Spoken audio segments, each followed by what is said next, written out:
Pasir, benda sederhana yang sering kita lihat di pantai, ternyata punya nilai penting yang tidak kita duga.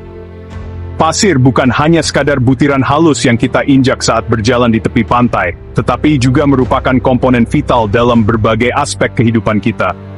Pasir adalah bahan penting untuk membangun gedung, menambah daratan, bahkan untuk industri teknologi. Tanpa pasir, kita tidak akan memiliki beton untuk membangun gedung pencakar langit, kaca untuk jendela, atau silikon untuk perangkat elektronik yang kita gunakan setiap hari. Tapi, di penambangan pasir yang tidak terkendali dapat menyebabkan kerusakan ekosistem yang parah, mengancam kehidupan laut, dan merusak keseimbangan alam. Indonesia, negara kepulauan dengan garis pantai terpanjang kedua di dunia, punya banyak sekali pasir. Kekayaan alam ini seharusnya menjadi berkah, tetapi pengelolaan yang buruk bisa mengubahnya menjadi bencana. Sayangnya kekayaan ini justru menjadi masalah. Penambangan pasir yang berlebihan telah menyebabkan berbagai masalah lingkungan yang serius. Pengambilan pasir laut yang berlebihan telah merusak ekosistem laut dan pesisir. Terumbu karang yang seharusnya menjadi rumah bagi berbagai spesies laut, kini hancur, dan abrasi pantai semakin parah. Kerusakan terumbu karang, abrasi pantai, hingga hilangnya pulau-pulau kecil menjadi bukti nyata keserakahan manusia.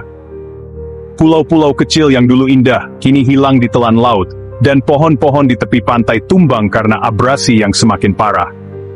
Di tengah keadaan genting ini, Presiden Joko Widodo justru mengeluarkan peraturan pemerintah nomor 26 tahun 2023 yang mengizinkan lagi ekspor pasir laut. Kebijakan ini menimbulkan banyak pertanyaan dan kekhawatiran. Kebijakan ini menimbulkan pro dan kontra. Perdebatan panas tentang nasib lingkungan dan kedaulatan bangsa. Banyak pihak yang khawatir bahwa kebijakan ini akan memperburuk kerusakan lingkungan yang sudah parah. Keputusan Jokowi untuk membuka kembali ekspor pasir laut seperti mengulangi kesalahan masa lalu.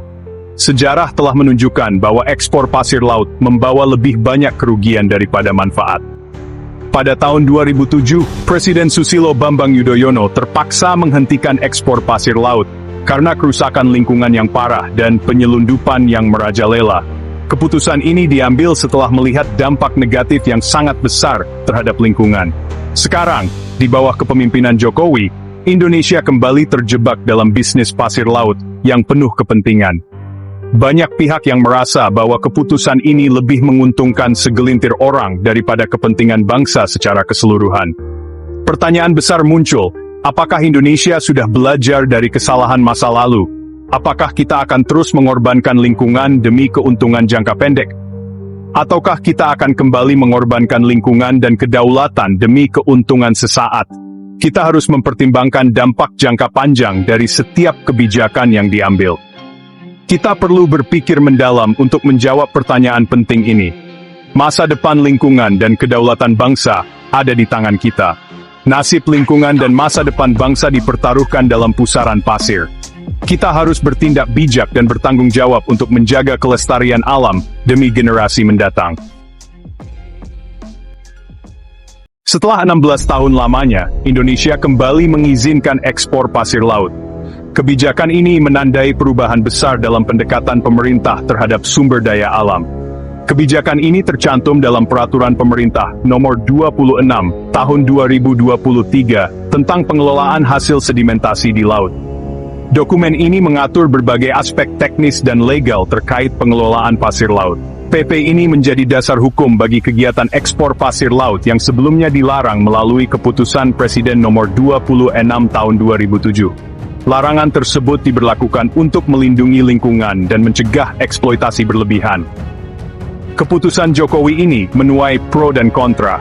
Di satu sisi, ada yang melihatnya sebagai peluang ekonomi yang besar.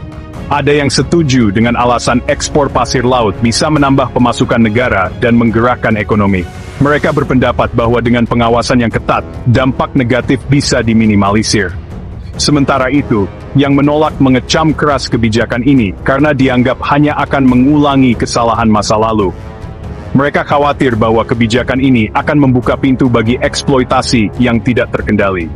Pengambilan pasir laut yang berlebihan dikhawatirkan akan berdampak buruk bagi lingkungan dan kedaulatan negara. Erosi pantai dan kerusakan ekosistem laut adalah beberapa risiko yang dihadapi. Salah satu poin penting dalam PP nomor 26 tahun 2023 adalah aturan tentang pemanfaatan hasil sedimentasi di laut yang meliputi kegiatan ekspor. Pemerintah menekankan bahwa hanya hasil sedimentasi yang boleh diekspor. Pemerintah beralasan bahwa ekspor pasir laut hanya boleh dilakukan terhadap hasil sedimentasi di laut, bukan pasir laut yang diambil langsung dari dasar laut. Ini dimaksudkan untuk mengurangi dampak negatif terhadap lingkungan. Namun, pengertian hasil sedimentasi di laut dalam PP ini masih bisa diartikan berbeda-beda dan rawan disalahgunakan. Banyak pihak merasa definisi ini terlalu luas dan bisa dimanipulasi. Banyak pihak meragukan pengawasan terhadap penambangan pasir laut di lapangan. Mereka khawatir bahwa lemahnya pengawasan akan membuka peluang bagi penambangan ilegal. Lemahnya penegakan hukum dan maraknya korupsi di sektor sumber daya alam menjadi ancaman bagi kelestarian lingkungan dan kedaulatan negara. Tanpa pengawasan yang ketat, kebijakan ini bisa menjadi bumerang bagi Indonesia. Di sisi lain, ada harapan bahwa dengan regulasi yang tepat, kebijakan ini bisa memberikan manfaat ekonomi yang signifikan. Pemerintah diharapkan bisa menyeimbangkan antara kepentingan ekonomi dan kelestarian lingkungan. Kedepan, tantangan terbesar adalah memastikan bahwa kebijakan ini dijalankan dengan transparansi dan akuntabilitas. Hanya dengan cara ini, Indonesia bisa memanfaatkan sumber daya alamnya tanpa merusak lingkungan. Kebijakan ini akan terus menjadi sorotan publik dan pengamat lingkungan. Semua pihak berharap bahwa langkah ini akan membawa manfaat tanpa mengorbankan kelestarian alam. Dengan pengawasan yang ketat dan regulasi yang jelas, diharapkan ekspor pasir laut bisa menjadi salah satu pilar ekonomi baru bagi Indonesia. Namun, tantangan besar masih menanti di depan. Pemerintah beralasan bahwa kebijakan ekspor pasir laut bertujuan untuk meningkatkan pendapatan negara. Mereka mengklaim bahwa dengan membuka keran ekspor ini, Indonesia bisa mendapatkan tambahan devisa yang sangat dibutuhkan untuk mendukung berbagai program pembangunan. Menteri Kelautan dan Perikanan, Sakti Wahyu Trenggono, mengklaim bahwa ekspor pasir laut bisa menghasilkan devisa hingga triliunan rupiah. Menurutnya, potensi ini sangat besar dan bisa menjadi salah satu sumber pendapatan yang signifikan bagi negara. Pendapatan ini dijanjikan akan digunakan untuk membiayai program pembangunan dan kesejahteraan rakyat. Pemerintah berencana mengalokasikan dana tersebut untuk proyek infrastruktur, pendidikan, dan kesehatan yang sangat dibutuhkan oleh masyarakat. Namun, benarkah alasan dibalik kebijakan ini hanya untuk kepentingan rakyat? Banyak pihak yang meragukan niat baik pemerintah dan mempertanyakan apakah ada agenda tersembunyi di balik kebijakan ini. Ada dugaan motif lain yang disembunyikan di balik kebijakan kontroversial ini. Beberapa pihak mencurigai bahwa kebijakan ini lebih menguntungkan segelintir elit daripada masyarakat luas. Salah satunya adalah kepentingan segelintir pengusaha untuk mendapatkan keuntungan besar dari bisnis ekspor pasir laut. Mereka melihat peluang besar untuk meraup keuntungan dari sumber daya alam yang melimpah ini. Dugaan ini diperkuat dengan adanya sejumlah pengusaha yang sudah mengantongi izin ekspor pasir laut sebelum PP nomor 26 tahun 2023 diterbitkan. Hal ini menimbulkan kecurigaan bahwa ada permainan di balik layar yang melibatkan oknum-oknum tertentu. Selain itu, kebijakan ekspor pasir laut juga dikaitkan dengan proyek ambisius pemerintah, yaitu pembangunan ibu kota negara Nusantara di Kalimantan Timur. Proyek ini membutuhkan pasokan pasir laut dalam jumlah besar untuk keperluan reklamasi lahan dan pembangunan infrastruktur. Pasir laut menjadi bahan utama dalam proses ini, dan kebijakan ekspor ini dianggap sebagai cara untuk memenuhi kebutuhan tersebut. Meskipun pemerintah membantah keterkaitan antara ekspor pasir laut dengan proyek IKN, namun publik masih meragukannya.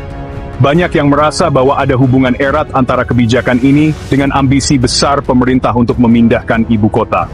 Keterbukaan dan akuntabilitas menjadi kunci untuk menjawab keraguan publik terhadap kebijakan ekspor pasir laut. Tanpa transparansi, sulit bagi masyarakat untuk mempercayai bahwa kebijakan ini benar-benar untuk kepentingan mereka. Pemerintah perlu membuka data dan informasi terkait izin ekspor, jumlah ekspor, dan penerimaan negara dari sektor ini.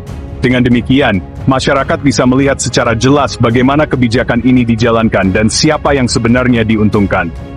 Selain itu, Pengawasan yang ketat dan penegakan hukum yang tegas harus ditegakkan untuk mencegah terjadinya penyimpangan dan korupsi.